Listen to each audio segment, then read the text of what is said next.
అదే RTV app వార్తల్ని క్షణాల్లో చదివే అవకాశం ఉంటుంది. ఒక న్యూస్ పేపర్, ఒక టెలివిజన్ ఛానల్ మీ చేతుల్లో ఎప్పుడూ ఉంటాయి. అధికారంలోకి వచ్చి 9 నెలలు అయిపోయింది. ఈ 9 నెలల్లో ఈ రాష్ట్రానికి రావాల్సినటువంటి ఒక్క కార్యక్రమం, మీకు ధైర్యం ఉంటే ఈ కార్యక్రమం మేము పూర్తి చేస్తాం, ఈ కార్యక్రమం అమలు చేస్తామని చెప్పండి. ఎలక్షన్ టైంలో నువ్వు చెప్పావు, లోకేష్ గుర్తుపెట్టుకో, నువ్వు అన్న మాటలు మేము చెప్పినటువంటి హామీలు ఇవ్వకుండా పోతే నా కాలర్ పట్టుకో అని చెప్పి నువ్వు అడిగావు. ఆ రోజు రా, నీకు ధైర్యం ఉంటే ప్రజల్లోకి రా, నీ సెక్యూరిటీ పక్కన పెట్టి రా, ప్రజల ఆగ్రహం ఏదో నీకు తెలుస్తుంది. ఈరోజు పోలీసులు అడ్డం పెట్టుకొని ఎవడు నీ మీద ఎదురు తిరగకూడదని చెప్పి అక్రమ అరెస్టులు, పోసాని మురళీకృష్ణ ఏదో మాట్లాడని చెప్పి రిపీటెడ్గా చూపిస్తున్నాను నీ యొక్క టీవీలో, నీ కథలో ఆయన మాట్లాడేటువంటి బూతులు. మరి నేను అడుగుతున్నాను చంద్రబాబు నాయుడు గారు, నువ్వు పవన్ కళ్యాణ్ లోకేష్ మాట్లాడేటువంటి మాటలు నీ యొక్క ఛానల్స్లో చూపిస్తారని పచ్చ మీడియాలో నేను ఇస్తా క్లిప్పింగ్స్. నీ అమ్మ మొగుడా అని చెప్పి నువ్వు మాట్లాడేటువంటి మాటలు మర్చిపోతున్నావా చంద్రబాబు నాయుడు? ముండల దగ్గరికి పనుకొని పోతున్నాడని చెప్పి మాట్లాడేటువంటి మాటలు లోకేష్ను మర్చిపోయినావా అని చెప్పి అడుగుతున్నా. మరి నువ్వు మాట్లాడేటువంటి మాటలకు ఆ రోజు జగన్మోహన్ రెడ్డి మీ మీద తీసుకొని వచ్చి లోపల వేయలేదే మిమ్మల్ని?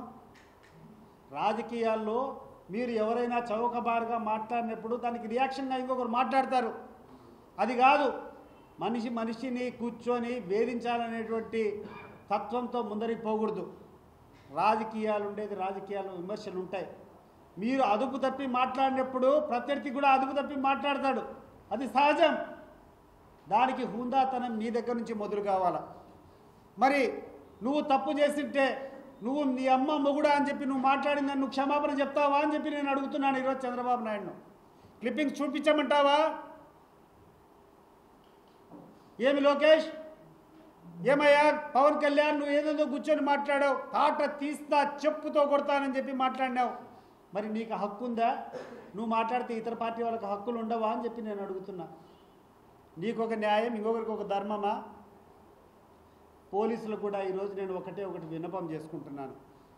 దయచేసి మీ లిమిట్లు దాటద్దండి. ఎవరి మీదైనా విచారణ చేయాలంటే సెలెక్టివ్గా చేయొద్దండి. చేస్తే ఒక పారదర్శకత తెలుగుదేశం వాళ్ళ మీద పెట్టండి, వైఎస్ఆర్ కాంగ్రెస్ పార్టీ మీద పెట్టండి. తప్పు చేసిన ఇద్దరి మీద చర్యలు తీసుకోండి, అప్పుడు హర్షిస్తారు. కానీ మీకు నచ్చినటువంటి కొన్ని వ్యక్తుల మీద సెలెక్టివ్గా కేసులు పెట్టడం వల్ల ప్రజాస్వామ్యం బలహీనపడుతుంది. మీరుండేది, you are public servants, you are responsible for public. దయచేసి మీ యొక్క లైన్ దాటద్దని చెప్పి నేను పోలీసులు కూడా మనస్ఫూర్తిగా కోరుకుంటున్నాను, సవినయంగా కోరుకుంటున్నాను. దయచేసి ఇతరులకు ఇటువంటి ఇబ్బందులు పెట్టద్దండి. ఈ యొక్క తప్పుడు కేసులు పెట్టడం, మేము పోయి కేసులు ఇస్తే కేసులు పెట్టేవాడే లేడు, అసలు ఆ కంప్లైంట్ తీసుకునేవాడే లేడు. నేను రెడీగా ఉన్నా చంద్రబాబు నాయుడు గారి మీద కేసు పెట్టడానికి. ఆ క్లిప్పింగ్స్ చూపించి నువ్వు ఏ రకంగా మాట్లాడతావా, నీ అమ్మ మొగుడు ఇస్తాడా అని చెప్పి దానికి సమాధానం చెప్పేవాళ్ళు లేరు. రోజు హుందాగా వ్యవహరిస్తాం. జరిగిపోయినాయి, కొన్ని తప్పులు జరిగినాయి, నీ పార్టీల వల్ల జరిగినాయి, మా పార్టీల వల్ల జరిగినాయి, అన్ని పార్టీల వల్ల జరిగినాయి. దీనికి ఈ రోజు నుంచన్నా అది ఒక పులి స్టాప్ పెట్టి హుందాగా వివరించేటట్లు అందరూ కూడా ప్రిపేర్ అవుదాం.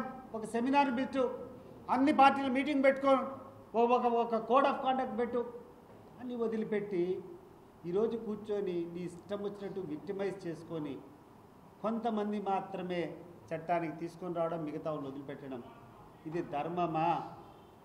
ఇది యొక్క ముఖ్యమంత్రి హోదాలో నువ్వు చేయాల్సినటువంటి పని అని చెప్పి నేను అడుగుతున్నాను. ఇప్పటికైనా మానుకో, ఇప్పటికైనా ఒకసారి ప్రజలు పడుతున్నటువంటి ఇబ్బందులు తెలుసుకో.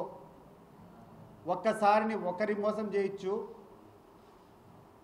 ఒకసారి 10 మందిని మోసం చేయొచ్చు, కానీ 10 సార్లు 10 మందిని మోసం చేయాలంటే అది అయ్యే పని కాదు.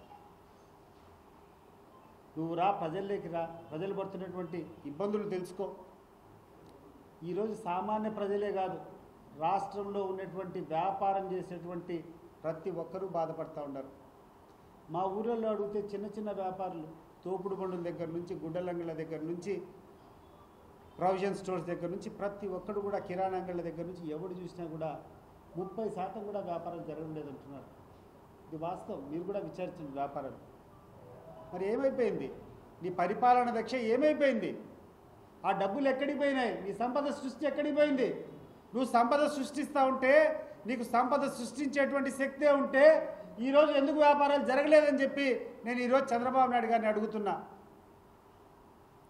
ఈరోజు ముఖ్యంగా ఈ జిల్లాలో ఉన్నటువంటి తెలుగుదేశం పార్టీ లీడర్లు కూడా నేను విన్నవించుకుంటున్నా. ఈ ప్రాంతంలో పుట్టేటువంటి వ్యక్తులం మనం. ఈ ప్రాంతానికి మేలు చేయాలి, అధికారం ఉన్నా లేకున్నా ఈ ప్రాంత ప్రజలు మనం ఎన్నోసార్లు, ఒకసారి కాబట్టి ఒకసారైనా గెలిపించుంటారు, వాళ్ళ రుణం తీర్చుకోవాలి. ఏమైపోతుందయ్యా ఈ జిల్లా? ఉక్కు ఫ్యాక్టరీ గాలికి బాయ్, జిఎన్ఎస్ఎస్ పనులు జరగడం లేదు, జిఎన్ఎస్ఎస్ టు హెచ్ఎన్ఎస్ఎస్ పనులు జరగడం లేదు. రాష్ట్రంలో ఉన్నటువంటి మన పులివెందుల్లో ఉన్నటువంటి మెడికల్ కాలేజీకు అడ్మిషన్స్ లేవు, ఒక అడ్మిషన్ కూడా జరగలే, ఈరోజు ప్రారంభం కూడా కాల. ఏం తీసుకొని వచ్చారు ఈ జిల్లాకు? ఈ పాత కడప జిల్లాలో 8 సీట్లు మీకు ఇచ్చారు. మీరందరూ యునైటెడ్గా చంద్రబాబు నాయుడు గారితో పోరాడండి. ఈ జిల్లాను నిర్లక్ష్యం చేయొద్దండి.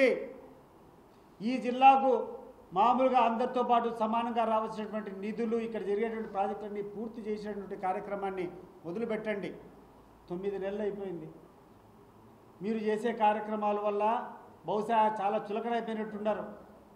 చంద్రబాబు నాయుడు గారి దృష్టిలో మీరు చాలా చులకనైపోయినట్టున్నారు. మీ గౌరవం పెరిగేటువంటి స్థాయిలో మీరు ప్రవర్తించండి. చిన్న ఆదాయాల కోసం పోయి ఆయన దగ్గర చులకనై ఈ జిల్లాను సర్వనాశనం చేస్తూ ఉండరు. ఈ జిల్లా నిర్లక్ష్యం కావడానికి కారణము స్వార్థంతో మీరు చిన్న కక్కుర్తులు పడేటువంటి విధానం వల్ల మీరు చంద్రబాబు నాయుడుని క్వశ్చన్ చేయలేకున్నారు. 2019 నుంచి 2014 నుంచి 2019 వరకు ఉండేటప్పుడు ఒక శపథం తీసుకొని నీళ్లు తీసుకొని వచ్చేందుకు చాలని నేను గడ్డం తీయనని చెప్పి ఒక శపథం చేసి నీళ్ళు వచ్చినంత వరకు నేను ఆయనతో బతిమలాడి తీసుకొని వచ్చిన. మీరు కూడా అటువంటి పోరాట పట్టును చూపించండి. జిల్లాలో ఉన్నటువంటి తెలుగుదేశం పార్టీ నాయకులు మీరు ప్రజల్లోకి పోవాలంటే ఏదో ఒకటి మీరు చేయాలా. సరస్వతి పవర్లో వాటాలు ఏమనేది మీకు ఆ రోజు కూర్చొని వాళ్ళిద్దరి మధ్య ఉన్నటువంటి అగ్రిమెంట్ నేను చూపించాను. ఆ రోజు మాట్లాడేటప్పుడే నేను ఊరికే ఈరోజు అంటే నేను ఆ క్వశ్చన్ మీద ప్రిపేర్ కూడా రాదు. ఆ రోజు నేను డాక్యుమెంట్ తీసుకొని వచ్చి చూపించాను.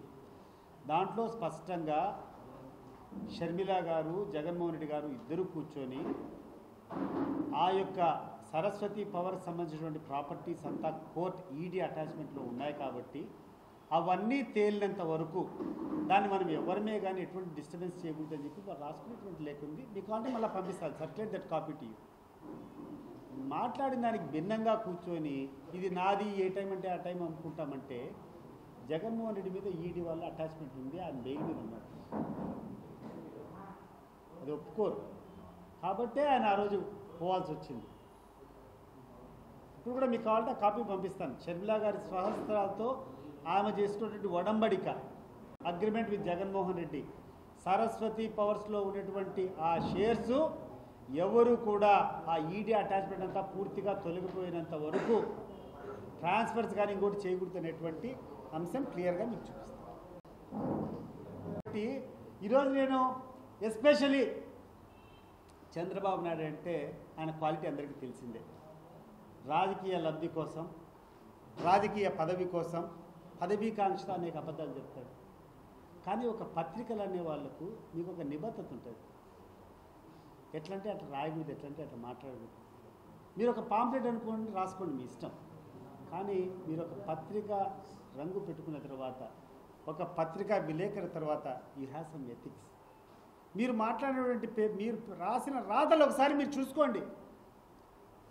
ఆంధ్రజ్యోతి, ఈనాడు పేపర్ నేను అడుగుతున్నాను, అయ్యా మీరు ఈ 9 నెలల నుంచి రాసినటువంటి రాతలు ఒకసారి చూసుకోండి. ఏమైపోయినాయి మరి దాని మీద? తీసుకో మరి యాక్షన్. ఎవరి మీద తీసుకుంటావు తీసుకో, చూద్దాం. ఏమైపోయింది? బియ్యం అక్రమ రవాణా అని అన్నావు, మొన్న చూస్తే అనంతపురం ఎమ్మెల్యే మాట్లాడేది విన్నాం. చూస్తారు మీరు అందరూ సోషల్ మీడియాలో అనంతపురం ఎమ్మెల్యే గారు మాట్లాడేది. అనేటువంటి రేషన్ షాప్ డీలర్లంతా ఒకే ఒక వ్యక్తికి ఆ బియ్యం అన్నీ అమ్మాలంట, అతనే తీసుకొని పోయి అవి స్మగ్లింగ్ చేస్తాడంట. నువ్వేమో కూర్చొని వైఎస్ఆర్సీపీ నాయకులు చేస్తారని చెప్తున్నావు. బియ్యం గురించి మాట్లాడినటువంటి మాటలు ఏమైపోయినాయి? సీజ్ ద షిప్ ఏమైపోయింది? తిరుపతి లడ్డు ఏమైపోయింది? ఈరోజు ఈ మన కృష్ణా బ్యారేజ్ మీద పడవలు అడ్డం పెట్టింది ఏమైపోయినాయి? నువ్వు కూర్చున్నావు, ఏదేదో మాట్లాడినావు, ఏదేదో కబ్జాలు చేసినారు, అటవీ భూములు చేసినారు, ఏమైపోయినాయి ఇవంతా? ప్రజలకు తప్పులు చెప్పేది కాదు, వీలైతే నిరూపించండి కొన్నైనా. మరిన్ని వీడియోస్ కోసం ఛానల్ ని సబ్స్క్రైబ్ చేయండి, లేటెస్ట్ అప్డేట్స్ కోసం వాట్సాప్ ఛానల్ ని ఫాలో చేయండి అండ్ లింక్ డిస్క్రిప్షన్ లో ఉంది.